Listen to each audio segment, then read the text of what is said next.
কি আর বলবো ভাই, সোশ্যাল ইসলামী ব্যাংকের এরকম বেহাল অবস্থা আমার জীবনে কখনো দেখি নাই। এই সোশ্যাল ইসলামী ব্যাংকে বিগত 11 থেকে 12 বছর ধরে আমার অ্যাকাউন্ট খোলা রয়েছে।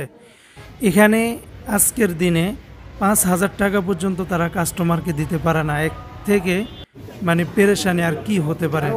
আপনি মনে করেন আপনার বাড়ির জন্য, আপনার স্যালারি, আপনার অসুস্থতার জন্য আপনি টাকা উঠাতে গেছেন, সেখানে তারা টাকা দেয় না।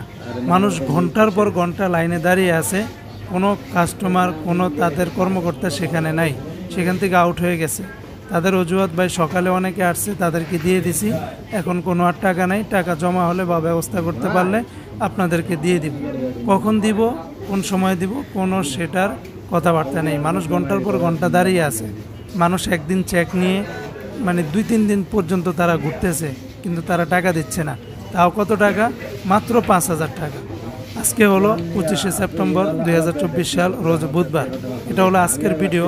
আপনাদের যদি কারো বিশ্বাস না হয় তাহলে চাঁদপুর জেলার হাজীগঞ্জ থানার এই সোশ্যাল ইসলামী ব্যাংকে এসে আপনারা এসে ট্রাই করে দেখতে পারেন, যদি কোনো মিথ্যা তাদের নামে যদি অভিযোগ দিয়ে থাকে। আর বর্তমানে এটা কি ষড়যন্ত্র চলতেছে নাকি আদৌ এই ব্যাংকগুলোতে সমস্যা, এটা আমার জানা হচ্ছে না।